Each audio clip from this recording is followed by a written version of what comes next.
from that beautiful, deep connection to the cells of your souls.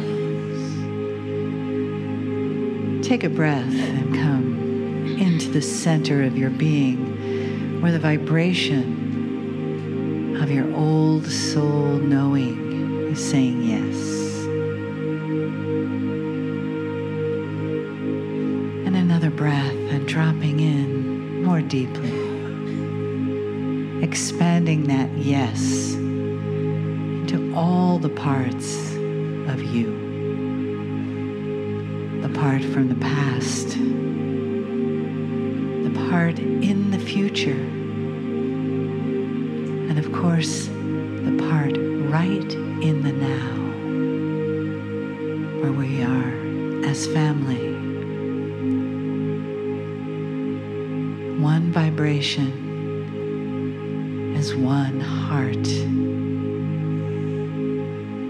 as one beautiful belonging, one tribe, the mirror that we are of the cosmos, of our ancestors, the ancient Pleiadians, and the mirror of our beautiful Gaia, our planet, her crystals sparkling beneath us as she celebrates this gathering of all of these hearts of humanity saying yes to love.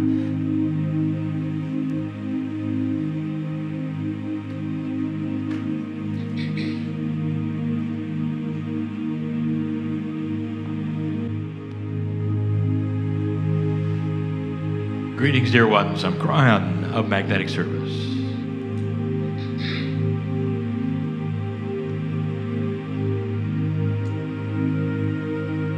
For those who've never seen this before,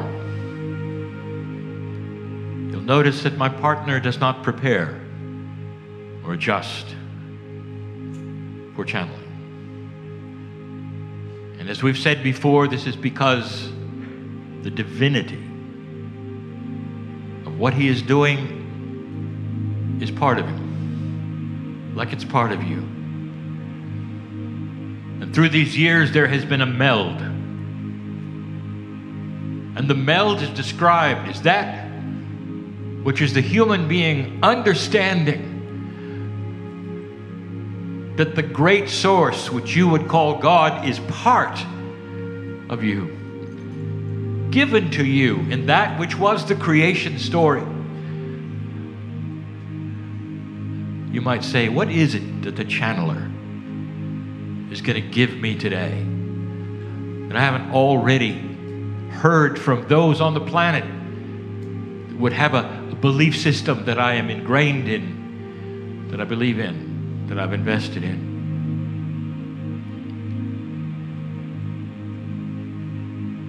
I want to show you the difference.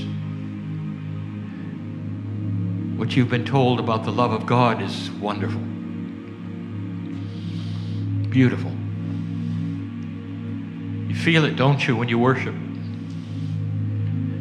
But dear ones, that's just earthwide. There's something happening here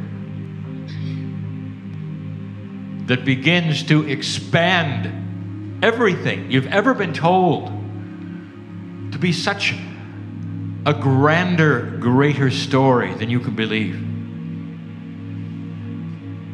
It's hard to know where to begin. All through history, all through humanity,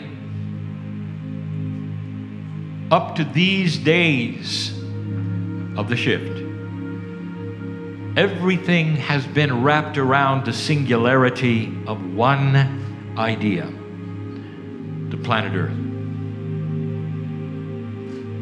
You listen to those who would teach you from here, the planet Earth.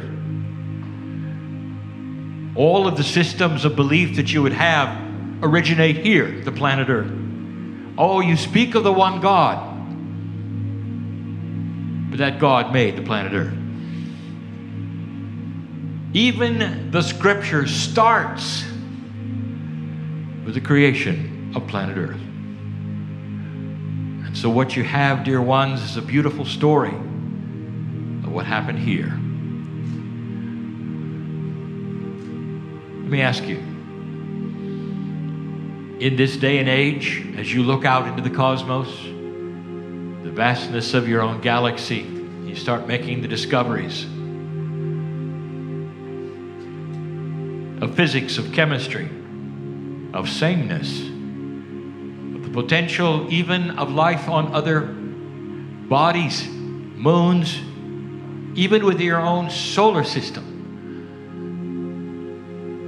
You speak to those who build a spacecraft and you ask them, what's on it? What are you testing for? And they'll say, life. We believe that there could be microbial life in the moons. And there is. And they will discover it. And dear ones, you will see the chemistry of it. It's a lot like you. A lot like Earth, dear ones. Is it possible that the story of God is so much bigger than Earth? So much bigger than Earth. Is it possible that in the vastness of the galaxy, that there could be other life like you? If you look at the statistics of all of creation, of when things got where they are and when they were formed and how long it took and how old you are, and you measure the dirt and the rocks, you find out something. You're very young. Could it be that this planet has just begun to evolve? And one of the biggest evolutionary thoughts is that you're not alone.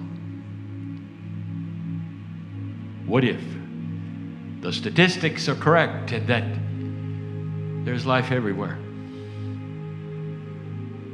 And that some of it is old and ancient and wise and has gone through so much and knows who you are.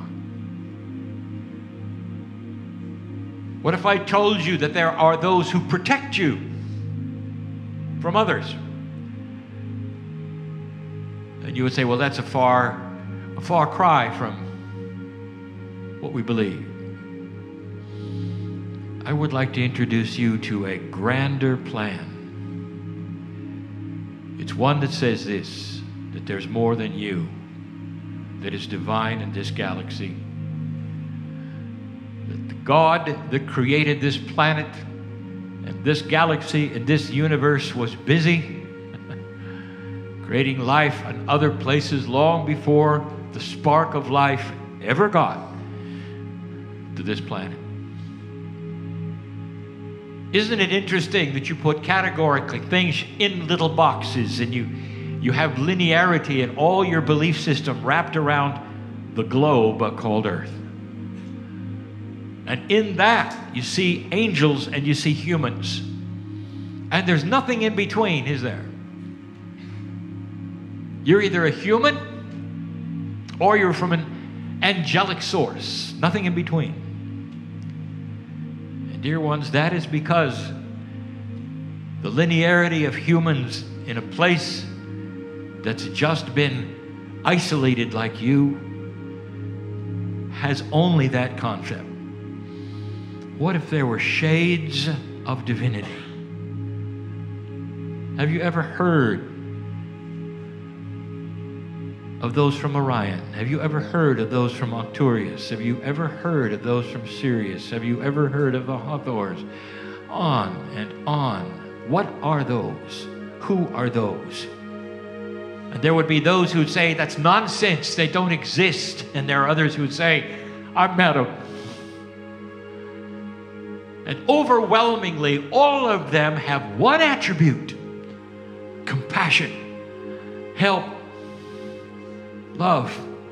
Could it be that they represent other civilizations, societies who've gone through major change, major tests, and had an evolution where God inside expanded so that they were all masters, like the one who visited this earth lately? Could it be that they can even change physics like the one who visited this earth lately? Is it possible that they can have the compassion of the Creator because they've been through it? Think of this. Think of this. What if God was so much bigger than the earth and that you're not alone? You're just the newest ones, starting to go through a shift of awareness that God is so big that all this could have existed, and that it's all then centering on you because of the shift that you've made into this, a new energy of development, of evolution, of awareness, of awakening. Listen to me. This does not change anything you've learned. It just enhances it. What if God were so big that God could create the universe, the galaxy, and yet so small that God knows your name? What you call God's Spirit is so grand, you cannot imagine the consciousness that exists there. If you could even call it a consciousness, pure love, so big, and yet so small, so personal. What if I told you that every single human listening here, everyone in the room, was born magnificent in the eyes of God? Born magnificent. And that everything else that you've ever been told comes from that which humans have developed in their search for God, not understanding that God is not a human. God does not have a father with discipline. God does not tell you to clean up your room and then punish you if you don't. Pure love doesn't do that. Pure love knows you. Dear ones, you didn't come here to suffer. You came here to enhance this planet. You came here to embrace the trees, to partner with Gaia like the ancients did, to understand the partnership with all things, the oneness of everything together. And in that, you move forward into your own compassionate consciousness that changes your life. You want to know the practical things that this channel has for you? How about extended health? How about healing? How about an awareness of joy? So when you wake up in the morning, you're not overwhelmed by problems and issues of the day, or by the family and the drama and the things that humans wallow in because they think that's what humans do. Well, that's only what humans do because they've chose to do it, dear ones. You're magnificent. I want you to know as you sit here, right now, you're not alone. This thing you call God, this creation source, this spirit, has a piece of you on the other side of the veil called the higher self. You live in several places at once and are not even aware of it, because in your dimensional perception, all you see is what's in the mirror. But dear ones, when you sit alone and meditate or pray or worship, can't you feel it? The chills that will come over you, the knowledge that you're so expansive and that all is well and everything works with everything else. You're a piece of a whole that is so much grander. Your consciousness can expand. That's the oneness.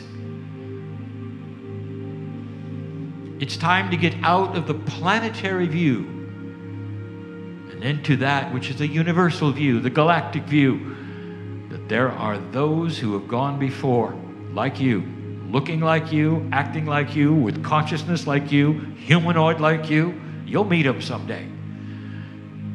And there'll be a big aha. Aha! I knew it. There had to be others. This is the message, and always will be, of this age, of this day, that God is bigger than anything you've ever been told, and waits for you to take the hand of understanding, perhaps of an angelic force that is here, that literally stands next to you and walks next to you and sleeps next to you, waiting for you to acknowledge how big you are. And in that, dear ones, there is so much peace. That's what awakening is. It's an awakening to your connection to the pieces and the parts of everything that is. You belong here. The ones listening to this are old souls. Others would have no idea what this message is about. Some are even afraid of it. It's too expansive. It can't be so. It's too strange. But the old soul starts to ring true.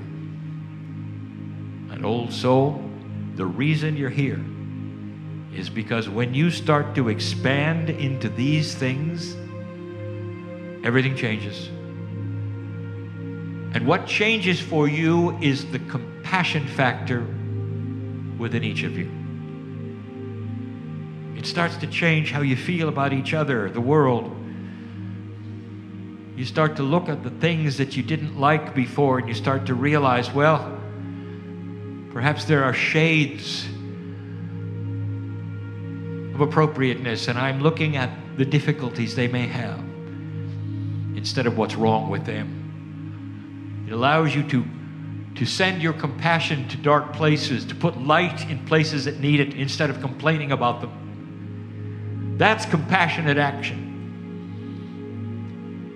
It allows an old soul an understanding of the connection with all things. And in that connection, the ability to work with them, to send light to them, even to love them. The master who walked this earth was unconditional. Didn't matter what you'd done, who you were, you walked into his presence and you felt it and you knew it, and there was no judgment. When he cast his eyes upon you, he saw your soul. He saw the higher self. He saw the appropriateness of all things within you. And so many around him dropped to their knees, not in worship, but in thanks that there was no judgment, only love.